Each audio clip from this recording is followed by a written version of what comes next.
No, you're good. You're good.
down.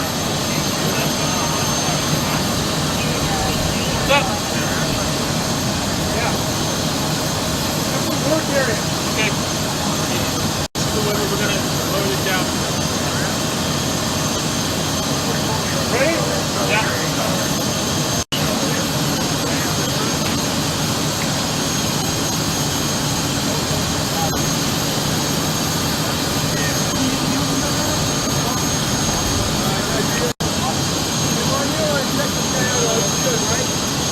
Border Patrol's going to take care of it. You got enough, they said they're going to take care of it.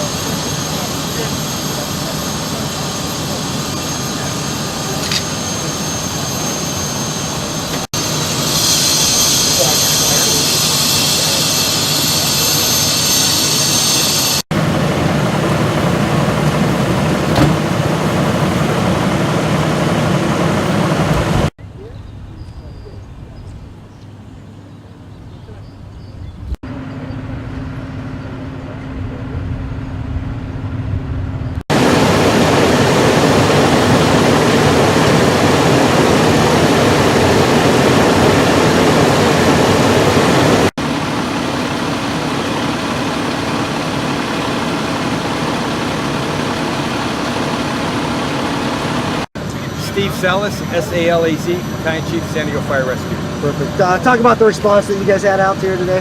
Our crews were sent out here to a water rescue on Mart Road, the bridge below Mart Road. And we got here, we found a guy stranded on a pretty big piece of land, as you could tell. He wasn't in any danger at this time. Oh, goodness. We'll get that later. Immediate danger. We don't know how he got there. Somewhere he had to wade through the water to get there. Border Patrol arrived first at scene. They tried to convince him to come back out through the water, but he said he didn't know how to swim. So at that point, that's when they called us.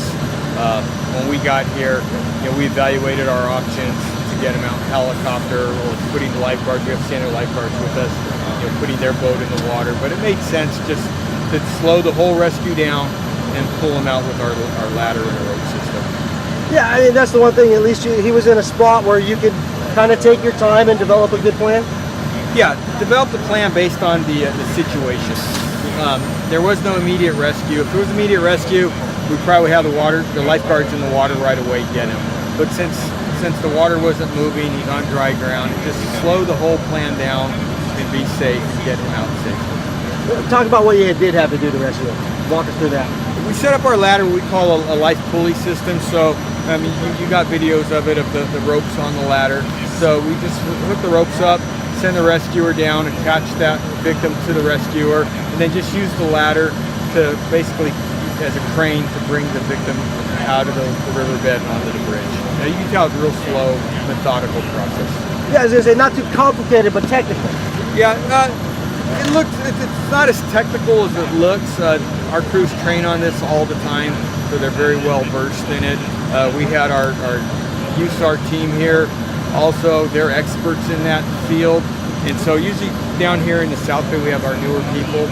So it's kind of nice to have our experts here supervising our newer people in this process. So it was a true rescue, but it was also a good training opportunity for us too. Let's talk about the victim and being down there in the mud and cold and wet and that toll on your body and that kind of thing. Well, we have to be concerned about the cold on the victim, and for the victims and the rescuers, what's more important is contamination down there. We all know this river's polluted, the water's polluted.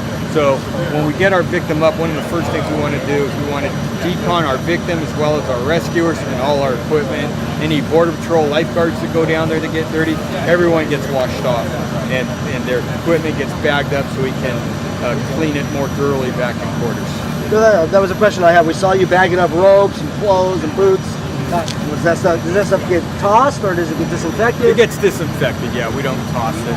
We have some disposable equipment. Most of our equipment is very well cared for, and we have procedures to decontaminate it. Talk about the contamination factor. What kind of stuff are you worried about in there? Everything. Everything you think you can imagine in there is probably in there. I remember years ago I've seen the water level on this bridge to the top, and a refrigerator came over to the top of this bridge. So from refrigerator down to whatever goes in the toilet is in this water. not fun stuff. Question for me: who made the original call to you? Was it Border Patrol? Border Patrol made the original call. Yeah, they tried to get him out on their own first. They were hoping they could just walk him across the shallow part of the water, but he was terrified of the water and didn't want to go in it. And do you know how he got there in the first place? He went through the water somewhere. You can tell he was wet. So somewhere he went through the water, and I guess he was done with that. He wasn't going in the water again. And do you know what happens to him? We saw he was taken into custody. Did he need to get medical evaluation somewhere? Are they taking care of that? Do you know? Yeah. Well, we did a quick evaluation of him. He had no injuries, so Border Patrol took him into custody, and they said they'll further evaluate him. Last thing, do you know why he was taken into custody? Thank you. That was a loaded question. I know. That was a loaded